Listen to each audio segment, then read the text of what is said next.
Hello everyone, welcome back to my channel. I am Pooja और आज आप लोगों के साथ एक बहुत इंपॉर्टेंट टॉपिक ट्रिक्स के जरिए हम डिस्कस करने वाले हैं। रिसेंटली हमारी कंट्री में 18th लोकसभा इलेक्शन कंक्लूड हुए हैं और इस 7 अलग अलग फेजेस में इलेक्शंस को किया गया है और 543 सीट्स में आपको इलेक्शंस देखने को मिले हैं। Okay, and third time oath किसने ली है? तो प्राइम मिनिस्टर नरेंद्र मोदी ने ली है। और ओथ किसने कराई है? तो प्रेसिडेंट ऑफ इंडिया, भारत के राष्ट्रपति के द्वारा शपथ ग्रहण कराई जाती है। प्राइम मिनिस्टर के साथ साथ यहाँ पे 71 और भी मिनिस्टर्स हैं जिन्होंने ओथ ली है। अब टोटल 72 मिनिस्टर्स का आपको यहाँ पे काउंसिल ऑफ मिनिस्टर या मंत्री परिषद या मंत्रिमंडल देखने को मिलता है। अब यहाँ पे कुछ इंपॉर्टेंट मंत्री होते हैं जिन्हें हम कैबिनेट मिनिस्टर कहते हैं, जिनको इंपॉर्टेंट पोर्टफोलियो दिए जाते हैं। तो यहाँ पर 30 ऐसे मिनिस्टर हैं जो कि कैबिनेट मिनिस्टर हैं। हमें इन 30 मिनिस्टर का नाम याद करना है अपकमिंग एग्जाम के लिए। यहाँ से आपको एक क्वेश्चन जरूर मिलेगा एग्जाम में, बिकॉज रिसेंटली इलेक्शन हुए हैं और कुछ दिनों बाद ही आपके एग्जाम है। ठीक है, तो जो भी मंत्री अपॉइंट हुए हैं या किसी भी मिनिस्टर को जो इंपॉर्टेंट पोर्टफोलियो मिला है उसको हम थोड़ा सा डिस्कस करेंगे और याद करने की कोशिश करेंगे। तो हमारा टॉपिक ऑफ डिस्कशन आपको क्लियर है। हम बात कर रहे हैं कैबिनेट 2024। रिसेंटली जो पोर्टफोलियो डिस्ट्रीब्यूट हुआ है या जो पोर्टफोलियो रेडी किया गया है उस पे बेस्ड हम यहाँ पे बातें करने वाले हैं। ठीक है, ये हमारी कंट्री के सभी फुल टाइम आपको प्राइम मिनिस्टर देखने को मिलेंगे। यहाँ पे जो एक्टिंग प्राइम मिनिस्टर है वो इंक्लूड नहीं किए गए हैं। ठीक है, तो ये आपके टोटल 14 प्राइम मिनिस्टर है, मतलब prime minister Narendra Modi 14 person है जो कि फुल टाइम प्राइम मिनिस्टर के पोर्टफोलियो को होल्ड कर रहे हैं। ठीक है, since 2014 prime minister Narendra Modi ji यहाँ पर प्रधानमंत्री की पोजीशन पे आपको देखने को मिल जाएंगे। ठीक है, अब इनका सीक्वेंस भी एग्जाम में आता है कि पहले पंडित जवाहरलाल नेहरू जी थे, उनके बाद कुछ समय के लिए गुलजारी लाल नंदा बने, एंड देन उसके बाद लाल बहादुर शास्त्री, इंदिरा गांधी जी, मोरारजी देसाई, चौधरी चरण सिंह, राजीव गांधी जी, वीपी सिंह, फिर आपके Chandrashekhar, PV Narasimha Rao, Atal Bihari Vajpayee ji, HD Deve Gowda ji, Inder Kumar Gujral and doctor Manmohan Singh and Narendra Modi. तो ये आपके टोटल प्राइम मिनिस्टर्स की लिस्ट है। अब हम इन्हें कैसे याद रखेंगे? याद तो करना पड़ेगा, सीक्वेंस तो एग्जाम में पूछेगा। तो आइए थोड़ी सी कहानी हम जान लेते हैं। तो हुआ क्या था, एक दिन अचानक जब चाइना का, इंडिया और चाइना का वॉर होता है, तो इंडिया चाइना का जो वॉर है उसके बाद इंडिया की हार होती है 1962 में, और इस सदमा ना नेहरू जी बर्दाश्त नहीं कर पाते और नेहरू जी कुछ समय बाद गुजर जाते हैं। और नेहरू जी के गुजर जाने का सदमा लाल बहादुर शास्त्री जी बर्दाश्त नहीं कर पाते और कुछ समय बाद लाल बहादुर शास्त्री जी भी गुजर जाते हैं। ठीक है, तो ये बहुत दुख की घड़ी होती है, बहुत दुख हो गया है। तो इंदिरा गांधी जी आती हैं और देश को संभालने का काम करती हैं। तो इंदिरा गांधी जी ने पूरे देश को संभालने का काम किया और उनको सरकार चलाने में चरण सिंह जी ने इंदिरा जी की पूरी मदद की। बट एक दिन क्या होता है, ऑपरेशन ब्लू स्टार चलाती है इंदिरा गांधी जी और यहाँ पर उनका एसेसिनेशन, मतलब उनकी हत्या कर दी जाती है। तो यहाँ पे इंदिरा गांधी जी की हत्या हो गई और इंदिरा गांधी जी की हत्या के बाद उनके बेटे राजीव गांधी जी नेक्स्ट प्राइम मिनिस्टर होते हैं। लेकिन राजीव गांधी जी बड़े दुख में हैं कि उनकी जो माता श्री थी उनकी हत्या कर दी गई। ठीक है, तो बार बार अपनी माता की जो वीसीडी प्रोग्राम है, मतलब जो उनका अंतिम संस्कार का प्रोग्राम है, बार बार उस प्रोग्राम को देखते हैं, वीसीडी प्रोग्राम, और देखकर बहुत दुखी होते हैं और कहते हैं मैं तो अहिंसा पे बिलीव करता हूं। क्योंकि गांधी परिवार, महात्मा गांधी जी अहिंसा पे बिलीव करते थे, आप ऐसा लिंक कर सकते हो। तो मैं तो अहिंसा का पुजारी हूं और हिंसा के खिलाफ हूं, मैं हर तरफ अमन चाहता हूं, ऐसा राजीव गांधी जी कहते हैं। बस हो गए सारे के सारे प्राइम मिनिस्टर रेडी। चलो देख लेते हैं। सबसे पहले प्राइम मिनिस्टर पंडित जवाहरलाल नेहरू जी। पंडित जवाहरलाल नेहरू जी के बाद कुछ समय के लिए एक्टिंग प्राइम मिनिस्टर थे गुलजारी लाल नंदा। देन आपको लाल बहादुर शास्त्री जी देखने को मिलेंगे और उसके बाद वापस से गुलजारी लाल नंदा। फिर यहाँ पे देश को संभालने का काम कौन कर रही है? इंदिरा गांधी। तो इंदिरा गांधी और देश से आप याद रखेंगे मोरारजी देसाई। एंड चौधरी चरण सिंह जी इंदिरा गांधी जी की पूरी मदद कर रहे हैं। इंदिरा गांधी जी की मृत्यु के बाद राजीव गांधी गद्दी पर बैठ रहे हैं, मतलब नेक्स्ट प्राइम मिनिस्टर बन रहे हैं, और बार बार वो वीसीडी प्रोग्राम देख रहे हैं। तो वी से हो जाएगा विश्वनाथ प्रताप सिंह और सीडी से हो जाएगा चंद्रशेखर। प्रोग्राम से आप पी से याद रखेंगे पीवी नरसिम्हा राव। और बहुत दुखी हो रहे हैं क्योंकि वो अहिंसा चाहते हैं, हिंसा के खिलाफ है। तो अहिंसा से ए से हो जाएंगे अटल बिहारी वाजपेयी जी, एच से हो जाएंगे एचडी देवगौड़ा और आई से हो जाएंगे इंद्र कुमार गुजराल। फिर यहाँ पे अमन, अमन से हो जाएंगे अटल बिहारी वाजपेयी जी, डॉक्टर मनमोहन सिंह जी, और एन से हो जाएंगे नरेंद्र मोदी। तो ये हो गए आपके पूरे के पूरे प्राइम मिनिस्टर रेडी। डन, आसान था, सिंपल सी कहानी है। बिल्कुल आप लिंक कर सकते हो हमारे जो अपने इतिहास पढ़ा है, अपनी इंडियन हिस्ट्री को जानते हो, तो बहुत आसान आपको ये मिल जाएगा। डन, चलो अब हम प्रेजेंट का जो पोर्टफोलियो बनाया गया है उस पोर्टफोलियो को बात करेंगे। तो रिसेंटली 18th लोकसभा इलेक्शन हुए थे and third time prime minister बन गए हैं प्राइम मिनिस्टर नरेंद्र मोदी, और ये सेकेंड नंबर के प्राइम मिनिस्टर है हमारी कंट्री में जो लगातार तीसरी बार प्राइम मिनिस्टर बन रहे हैं। इसके पहले केवल एकमात्र प्रधानमंत्री रहे पंडित जवाहरलाल नेहरू जी, जो लगातार 3 बार हमारी कंट्री के प्राइम मिनिस्टर रहे हैं, 1952, 1957 एंड 1962। ठीक है, इतनी चीजें। अब यहाँ पर लगातार जो पोर्टफोलियो है, मतलब नंबर ऑफ मिनिस्टर इंक्रीज होते जा रहे हैं। जब 2014 में एनडीए गवर्नमेंट आई थी तो 2014 में टोटल जो मिनिस्टर्स थे वो 45 थे। फिर जब 2019 में एनडीए गवर्नमेंट आती है तो टोटल जो मिनिस्टर है वो 57 मिनिस्टर हैं, और अब 2024 में टोटल नंबर ऑफ मिनिस्टर कितने हैं, 72 मिनिस्टर देखने को मिलेंगे। इन 72 मिनिस्टर्स में से 30 मिनिस्टर आपके कैबिनेट मिनिस्टर हैं, 5 minister of state independent charges हैं, एंड 37 जो मिनिस्टर है वो मिनिस्टर ऑफ स्टेट आपको देखने को मिलेंगे। तो ये जो 5 मिनिस्टर ऑफ स्टेट है इंडिपेंडेंट चार्जेस एंड 37 जो मिनिस्टर ऑफ स्टेट है, इनको हमें याद नहीं करना।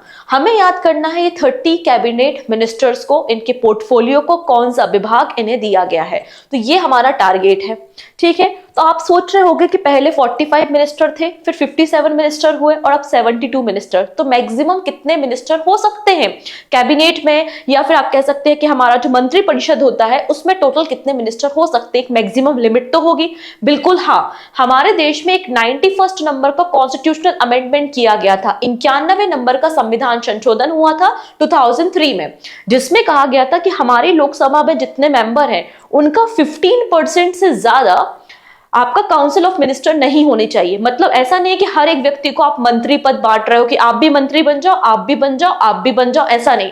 यहाँ पे बोला है कि लोकसभा सीट्स का 15% से ज्यादा आपका मिनिस्टर ऑफ काउंसिल या काउंसिल ऑफ मिनिस्टर नहीं होना चाहिए, मंत्री परिषद नहीं होना चाहिए। मतलब मैक्सिमम 80, लगभग 80 आपके मंत्री हो सकते हैं। तो 72 इस साल अपॉइंट हो रहे हैं, 72 मिनिस्टर आपको देखने को मिल जाएंगे। ठीक है, इस बार के पोर्टफोलियो में कुछ खास बातें हैं क्योंकि 3 अलग अलग स्टेट के फॉर्मर चीफ मिनिस्टर्स को भी यहां पर इंक्लूड किया गया है। तो 3 former chief minister, Shivraj Singh Chouhan जो कि मध्य प्रदेश के फॉर्मर सीएम रहे हैं, मनोहर लाल खट्टर जी जो कि हरियाणा के मुख्यमंत्री रहे हैं, और एचडी कुमारस्वामी जो कि कर्नाटका के मुख्यमंत्री रहे हैं। इन्होंने प्राइम मिनिस्टर नरेंद्र मोदी जी के पोर्टफोलियो को, जो कैबिनेट मिनिस्टर है, उसको ज्वाइन करने का काम किया है। तो आपको इन 3 मंत्रियों का नाम पता होना चाहिए कि किस राज्य से बिलोंग करते थे। ठीक, इतनी चीजें। चलो अब यहाँ पे पोर्टफोलियो को हम एक एक करके डिस्कस करेंगे। सबसे पहले है प्राइम मिनिस्टर नरेंद्र मोदी। ठीक है, ऑब्वियस सी बात है, इन्हें भी पोर्टफोलियो तो मिला होगा कि कौन कौन से चार्जेस ये संभालेंगे। तो हमेशा की तरह डिपार्टमेंट ऑफ स्पेस इनके हाथ में होता है, department of atomic energy prime minister ही होल्ड करते हैं हमेशा, ministry of personnel public grievance and the pension, ये पोर्टफोलियो भी प्राइम मिनिस्टर के पास है। इसके अलावा कुछ भी और पोर्टफोलियो बच जाता है, किसी मिनिस्टर को नहीं दिया जाता है, तो वो पोर्टफोलियो भी प्राइम मिनिस्टर के पास ऑटोमेटिकली आ जाएगा। All other portfolios not allocated to any other minister, वो कहां आ जाएगा, प्राइम मिनिस्टर नरेंद्र मोदी जी के पास आ जाएगा। ठीक है, अब यहाँ पे हमें फोकस उन मिनिस्टर्स पे करना है जो कि नए अपॉइंट हुए हैं। जो पुराने एग्जिस्टिंग हैं, जो हमने 2019 में भी डिस्कस किए थे और अभी भी हैं, उन पे ज्यादा फोकस करने की जरूरत नहीं, क्योंकि वो ऑलरेडी आपको याद होगा। जैसे कि राजनाथ सिंह जी डिफेंस मिनिस्टर है, सभी को पता है, रक्षा मंत्रालय संभालते हैं। Amit Shah ji ministry of home affairs को संभालते हैं। नितिन गडकरी जी, इन्हें हाईवे मैन ऑफ इंडिया कहा जाता है और ये रोड ट्रांसपोर्ट एंड हाईवे से एसोसिएटेड है। अब जो नया नाम हमें याद रखना है वो है JP Nadda, and JP Nadda BJP के प्रेसिडेंट है। ठीक है, तो अब जब ये लोकसभा के मेंबर बन चुके हैं, पोर्टफोलियो मिल रहा है, तो यहाँ पे जो बीजेपी का नया प्रेसिडेंट होगा, तो नया प्रेसिडेंट बहुत जल्दी अनाउंस किया जाएगा कि बीजेपी जो पार्टी है उसका अगला अध्यक्ष कौन होगा। पहले कौन थे, जेपी नड्डा जी थे। ठीक है, अब इनको कौन सा पोर्टफोलियो मिला है, तो बहुत इंपॉर्टेंट है हमारा ministry of health and family welfare. ठीक है, यहाँ पर एनए को पकड़ लीजिए आप। एनए क्या होता है, आप केमिकल की बात करो, केमिस्ट्री की बात करो, तो एनए मतलब होता है सोडियम। तो सोडियम है, सोडियम से आप याद रख सकते हैं केमिकल, एंड केमिकल का यूज तो हमारी हेल्थ इंडस्ट्री में भी होता है, बस मैटर खत्म। तो इन्हें ministry of chemical and fertiliser and ministry of health and family welfare किसे मिला है? जेपी नड्डा को मिला है। अभी बहुत फनी सा लग रहा होगा, लेकिन जब आप एग्जाम में अपियर होगे और एकदम से याद नहीं आ रहा होगा ना, तो मैं आपको याद आऊंगी और आपको समझ में आ जाएगा कि ये छोटी छोटी सी चीजें हेल्पफुल हो जाती हैं।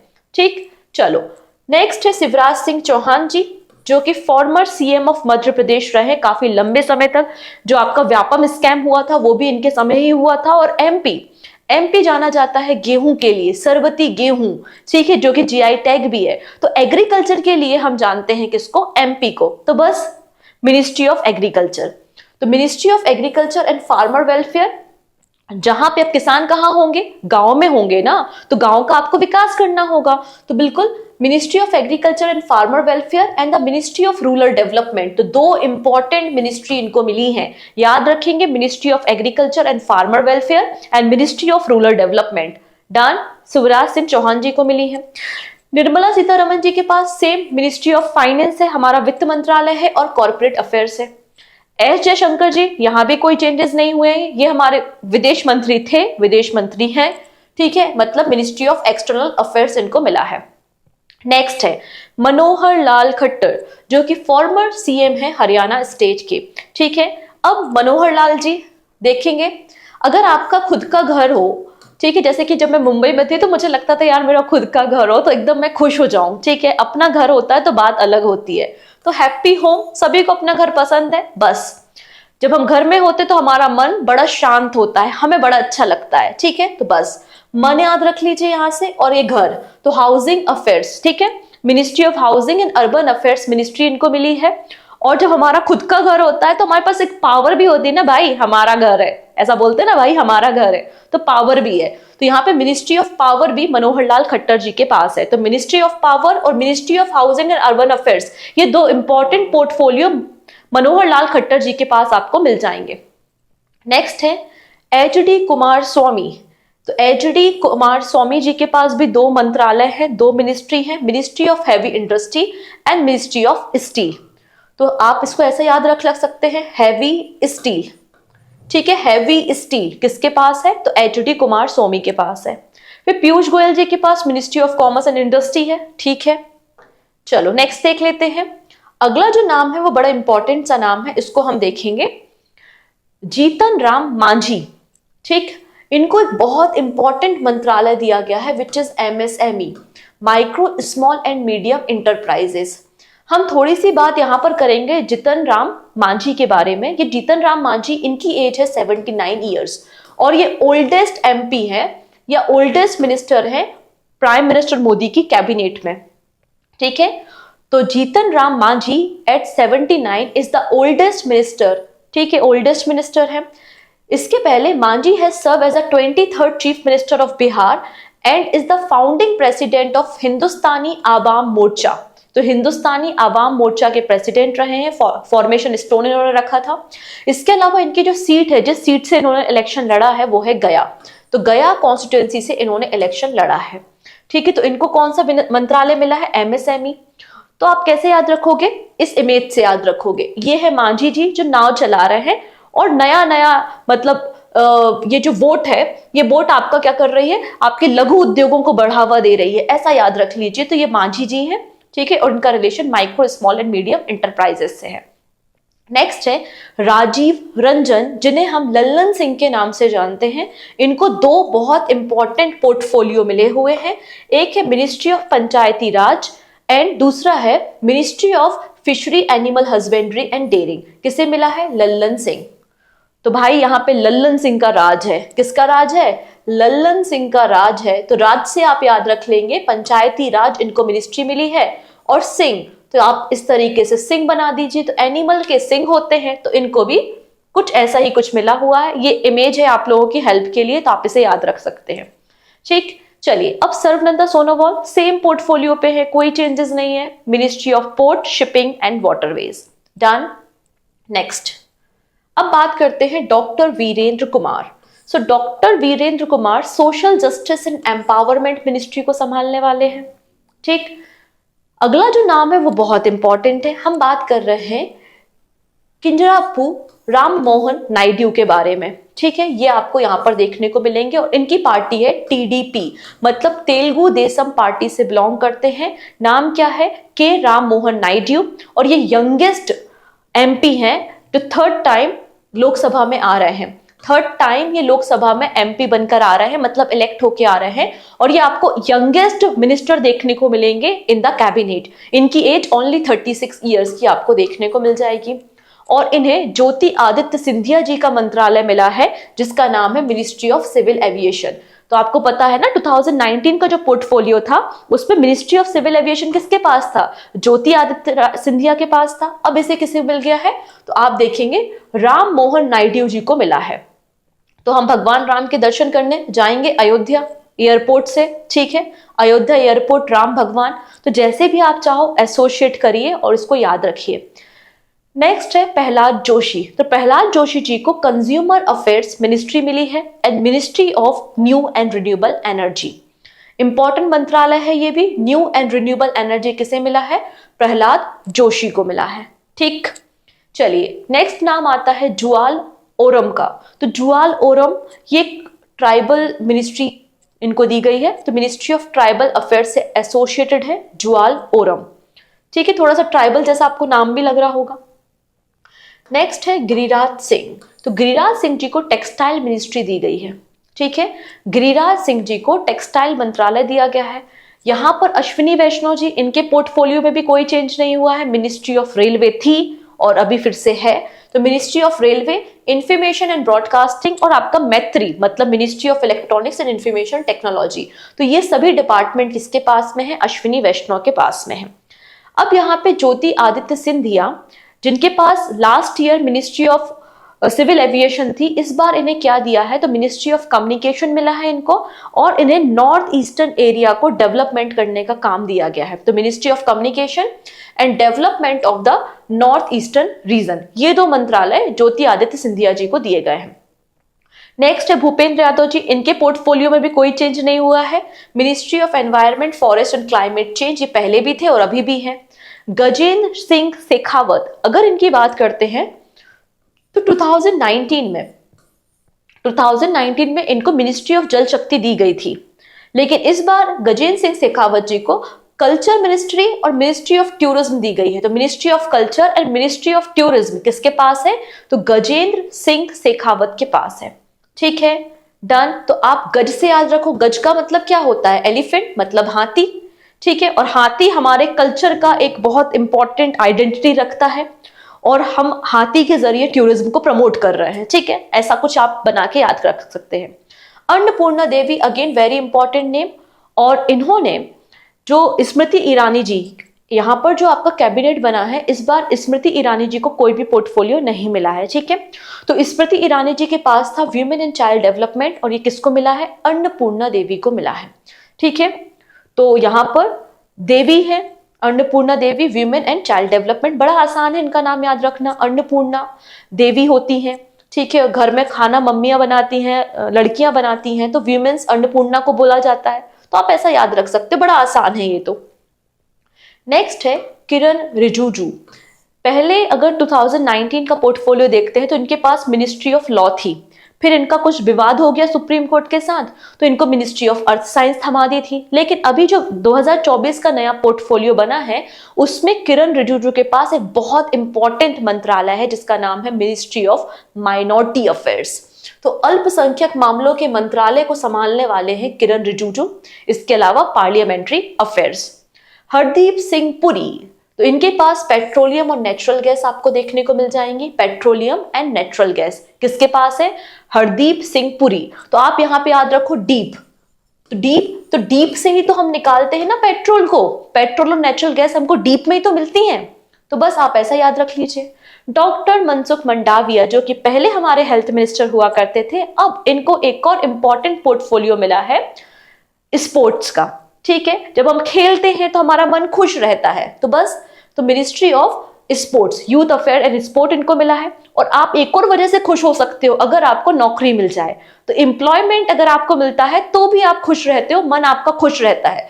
तो ministry of labour and employment and ministry of youth affairs and sports, ये भी डॉक्टर मनसुख मंडाविया को 2 इंपॉर्टेंट डिपार्टमेंट्स दिए गए हैं। ठीक है। फिर जी किशन रेड्डी जी को ministry of coal and ministry of mines दिया गया है। ठीक है, ministry of coals and ministry of mines किसको दिया गया है? तो जी किशन रेड्डी को दिया गया है। चिराग पासवान, अगेन बहुत इंपॉर्टेंट नाम है, चिराग पासवान, और इनको फूड प्रोसेसिंग इंडस्ट्री दी गई है। तो आप पासवान को ऐसा समझिए पकवान, एकदम 56 भोग 56 पकवान, खाना, खुश हो गए ना देख के पकवान, तो पासवान पकवान आप थोड़ा सा ऐसा अदरवाइज मत लेना, याद करने के लिए बता रही हूँ। ठीक है, यहाँ पे किसी की इंसल्ट नहीं कर रही हूँ, एकदम अदरवाइज मत लेना। तो चिराग पासवान, इन्हें फूड प्रोसेसिंग इंडस्ट्री दी गई है। एंड लास्ट में है CR पाटिल, जिन्हें जल शक्ति मंत्रालय दिया गया है, जो कभी गजेंद्र सिंह शेखावत जी के पास हुआ करता था। तो CR पाटिल, इन्हें जल शक्ति मंत्रालय दिया गया है। ठीक है, तो शियार जल में गया, शियार पानी में गया, ठीक, कुछ भी आप यहाँ पे याद रख सकते हैं। डन। तो ये इंपॉर्टेंट पोर्टफोलियोज हमको देखने को मिलेंगे। एक बार हम जल्दी से रिवाइज करते हैं इंपॉर्टेंट पोर्टफोलियोज। सबसे पहले JP नड्डा, Na सोडियम, क्या हो जाएगा? Ministry of chemical and fertiliser and ministry of health. Okay, चलो नेक्स्ट आपको याद रखना, शिवराज सिंह चौहान कहां से हैं? MP में, और MP में एग्रीकल्चर है और रूरल डेवलपमेंट है। ठीक। मनोहर लाल खट्टर जी, तो मन खुश है, कब खुश है? जब खुद का घर है और खुद की पावर है। तो हाउसिंग अफेयर्स भी हो गया और यहाँ पे पावर हो गया। ठीक है, फिर यहाँ पे बाकी नेक्स्ट है जीतन राम मांझी, तो मांझी नाव चला रहे हैं, MSME को प्रमोट कर रहे हैं। ठीक है, नेक्स्ट सर्वनंदन सोनोवाल, तो सभी को पता है। लल्लन सिंह, तो यहाँ पे लल्लन का राज है, सिंह वाला लल्लन। ठीक, तो बिल्कुल यहाँ पे करेक्ट क्या हो जाएगा? एनिमल हस्बेंड्री हो गया और आपका यहाँ पे पंचायती राज हो गया। ठीक, नेक्स्ट देख लेते हैं। फिर आपको यहाँ पे के राम मोहन नायडू देखने को मिलेंगे, तो भगवान राम के दर्शन करने जा रहे हैं हम, अयोध्या एयरपोर्ट में लैंड करेंगे, तो बिल्कुल मिनिस्ट्री ऑफ सिविल एविएशन हो गया। ठीक है, फिर जुआल ओरम, इन्हें मिनिस्ट्री ऑफ ट्राइबल अफेयर्स मिला हुआ है। Okay, done. नेक्स्ट बात कर लेते हैं ज्योति आदित्य सिंधिया, इन्हें कम्युनिकेशन डिपार्टमेंट और नॉर्थ ईस्टर्न डेवलपमेंट दिया गया है। अन्नपूर्णा देवी जी को वीमेन एंड चाइल्ड डेवलपमेंट दिया गया है। ठीक है, नेक्स्ट है किरण रिजिजू, इनको मिनिस्ट्री ऑफ माइनॉरिटी अफेयर्स दिया गया है। डॉक्टर मनसुख मंडाविया, तो डॉक्टर मनसुख मंडाविया आपको नौकरी देंगे और नौकरी के साथ साथ आपको खेल खिलवाएंगे, मतलब स्पोर्ट्स और एम्प्लॉयमेंट। ठीक। चिराग पासवान, तो ये पकवान है, फूड प्रोसेसिंग इंडस्ट्री। डन। तो ये कुछ इंपॉर्टेंट जो हाईलाइट मैंने स्पेशल किए हैं, उनको आप स्पेशली याद रखना। बाकी बहुत सारे तो कॉमन है जो लास्ट ईयर भी थे और अभी भी हैं, तो ज्यादा मेहनत मुझे नहीं लगता आपको लगेगी याद करने के लिए। डन।